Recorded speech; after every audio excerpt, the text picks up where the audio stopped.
football sense, if the season started today, who would it be, Steele the answer, Jared Barnett, if you had to pick today? Yes, Steele or Jared Barnett.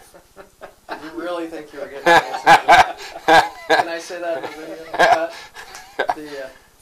But do you think about it differently based on their, where they are in school, how many years they have left? What kind of factors, are there factors beyond once you get to fall practice and once it develops on the field? Are there other elements of, this guy's around 3 years, we could develop a more long-term situation? What goes through your mind as a coach? It will strictly be based on which one of those two is, and I say two, I think they have distanced themselves from Sam Richardson a little bit through spring drills. I think their experience showed. I think their strength showed, and so forth. So a year ago there was fully three of them. I think it really is Steele or Jared right now. There's three factors that I openly describe and talk about, and they haven't changed, and that's decision making, that's accuracy, and that's ability to create with their feet. And those three things, and watching those guys progress through fall camp, see who does those things the best and puts our football team in the best position to beat Tulsa on September 1st will be the guy that starts. I think a year ago I really wanted a guy who was going to be a starter, and if he could remain healthy and be effective, he'd been the guy for 13 games. Now, knowing that both these kids have won 3 games and what they're capable of, maybe it was a bad day. Maybe it was a little injury or something that slowed him down a little bit. I don't think the team would react in any kind of negative way if both of these guys ended up playing. I'm not going to rotate. I don't want that to be the case, and I think one of them will win it and earn it outright. But it will take place on the field in August. But Cole Netten, is he ready now, you think, to not only compete but succeed as a kicking? The funny thing about Cole was, here's a guy that we started seeing as young as 15 when he was a freshman and sophomore, and he's grown so much during then. Because he's a specialist, and the recruiting process starts early with those guys as you define how precise and perfect they can be. Early you thought this was a guy that wasn't very strong and capable of maybe a longer field goal or a deeper kickoff. But as he's grown and matured through the process, now I think he is that guy that can step in right away and give us what we need from a kickoff standpoint, especially since they've moved it up to the 35, knock in field goals from whatever distance we feel we need to. In last year's camp, when it was coming down to who we were going to offer scholarships to, he was a very cool customer, and that's what's so necessary at that position. You can't get rattled, and believe me, I test them. I test the guys that we have on roster. I test them during camp, and I will continue to do that when he arrives on campus. But you got to be able to, if you can't black me out on the field, what I'm saying to you, you're not going to be able to do that to 55,000 fans at home or on the road, and he's very capable of doing that. What's your test? McCarty used to like to sneak up behind like Brent Culbertson or something and yell yips and stuff. I mean, what's your test? That's all part of it, whether it's trying to spook them or scare them or just, mentally trying to get into their mind and test them with what I'm saying and where they're going and where their mindset is. And if you can get in there, you don't sleep very well. If you don't bother them, we got a young man, Edwin, who's on our roster right now, and he was kicking really well this spring, and he's a 105 invite to our camp this fall. And I was trying to get in his ear about why he was kicking so well and why didn't he do this last camp and give himself a chance to be the starter for us a year ago, on and on and on. And he stood there, he kicked it, put it right through the middle of the uprights. He turned around and says, "Because you didn't invite me to camp." And he walked away and waited for his next rep. That's the kind of guy that you want to line up and play with. There's been a lot of changes in leadership since last season that could either directly or indirectly affect Iowa State football. Bob Bowlsby is the new commissioner of the Big 12. What are your initial thoughts? I don't know if you know Bob, just the comings and goings of people in the state. Maybe you do have some background with Bob, but what do you think about that? I think it's an exceptional hire by the Big 12. And I don't think you can find one person that will say differently to that. That's his reputation. That's what he's accomplished in his time in athletics. Here's a guy that got a position of leadership at a very young age.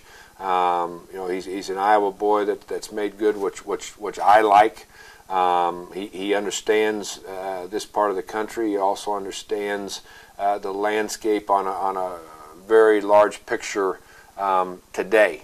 He just went through a transitionary period with the Pac-12 conference. I think that's invaluable to our guidance and stewarding us forward as we go. Another change, you have a new president at Iowa State. Have you been able to spend enough time with President Leith to understand similarities or differences with President Joffrey in terms of support for athletics, thoughts about athletics? I think probably two things that would jump out at me first is one, he understands the importance of athletics and their role to the university, and appreciates that. He embraces that. And secondly, he understands the role and the leadership of Jamie Pollard, and gives him great authority to conduct his job, and certainly expects him to do his job in the best way possible. And in allowing Jamie to do that gives us a great chance to continue to move forward on the rate Jamie's pushing us. What do you think of the television agreement? It brings Iowa State roughly about $20 million a year. Yeah, there's stability with that for us and within our league, with the grant of rights that will go along with that. That was a huge piece to bring in stability to our league, and with that being in place, I've coached in the Big Ten, I've coached in the Big 8, I've coached in the Big 12, I've been in the SEC, and with that in mind, knowing how deep our league is and how competitive our league is, we're just going to amp it up even more now with this stability. I think TCU coming into the league, I think West Virginia coming into the league strengthens us. I don't think it weakens us in any fashion. Splitting that pie like we are, having that influx of money, does nothing but put us in a position to compete at the highest level, which we need to be able to do. You want 10 or 12 teams in the Big 12? I want a schedule that's comparable. Meaning the 8 team of like an SEC or a Big Ten. Yeah, some leagues are playing 9 league games, some leagues are playing 8 league games.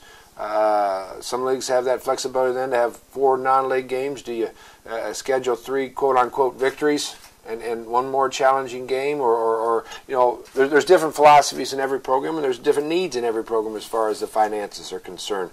I'd like that to be very comparable. I look at the USA Today section in print that has the full-page listing of all the Division I teams and their schedules throughout the season. And I go through and I circle a lot of teams that have a lot more favorable schedule that we do, that have the same goal of reaching the postseason play. I'd like to see that as equal as possible. It's not a cop-out to answering your question. We had 12 teams and we played 8 league games. We've got 10 teams and we're playing 9 league games. I don't know what expansion is going to be. I don't know if it's going to be 11 and stop. I don't know if it's going to be 12. If it's going to remain at 10. But I'd like to see as much a comparable schedule as the other folks. Is it you finalized a long-term deal at Iowa State? In this college landscape, could you see yourself retiring at Iowa State?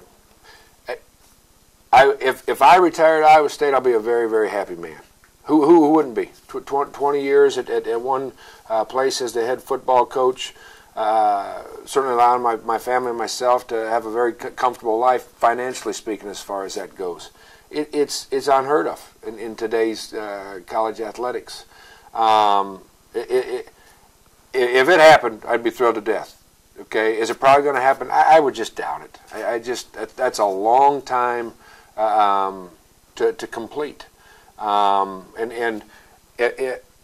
People have described this as a dream job and a place that there's no other place that I'd like to be. I've never said those words. Is this a dream job? Yeah, because it's a head football coaching job at the BCS level in my home state. Sure it is. Iowa State's got to want me all that time to begin with. That hasn't always been the case with coaches at any place. But the bottom line answer is if 20 years from now I'm retiring as a head football coach at Iowa State, I'm going to be a very, very lucky man. What I don't know, and maybe you have answered this over a few years, but I'm just curious if you weren't a football coach, what would you be doing for a living? What fits your personality? What's your interest? What would you do if you weren't a college football coach? My education is in economics, and the reason I got that was finances interested me, and I thought about if the coaching deal didn't work out for me, that I'd go into financial management of some kind. Right now, I'm really glad this coaching thing's working out. And so you'd be the agent on the other side, and you well, sign the contract. Well, I don't know about that part of it, but trying to find a way to help people make money and manage their money and be smart with their money and so forth. I did have a quick question. You've almost built a franchise. I mean, not by your own planning, I don't think, but almost a franchise with these post-game speeches, and I think it says a couple of things. I think unlike other campuses or other programs, you don't often see the personality of the coaches because you don't get that access. At Iowa State, so many people have seen these viral videos of some pretty emotional post-game press conferences with post-game locker room talks with players. But maybe it talks about this age we're in with the internet and how fast those can move. It's almost, I think, been a positive marketing campaign, even if it wasn't by plan. Talk about those speeches. Would you ever feel pressure? Oh, I know I'm in a locker room and I've done a bunch of these, and could that even enter your head that this is probably going to be out there after this game? They've been very positive, and then what do you think about them in the future? Do you try to one-up yourself, or are you too caught in the moment emotionally with players and you would never think that way? Well, that's the most critical piece. Post-game, especially in the position that those talks have been captured, they are spontaneous, and you're not thinking about whether a camera's rolling and who's around you. Now, is there a plan to every one of those talks? Absolutely. Throughout the game, I'm formulating those things that I'm going to talk about. Towards the end of it, I'm really putting in my mind what I want to say to our kids, the message I want to drive home. During the season, it's always about the conclusion of that game, and it's about the start of the next, because that's where it takes place. Pre-game, to me, is a very private time to a football team. The networks want more and more access to those kinds of talks. I can't argue that it's been a very positive marketing tool for us, our athletic department, our recruiting measures, and all that. I think you get into a position where it's pregame, then it does become a pregame talk's not about standing at a podium. It's not trying to impress people on the other side of the camera and that kind of stuff. It's about a football team and the rest of all those days of preparation leading to that 60 minutes of battle that they're just going to take part in. And I think you ruin that for the football team if it takes place in that position. After is a little bit different story, and I think a good part of it is because you're oblivious to that, and it doesn't have the effect on the kids because the event's already taken place.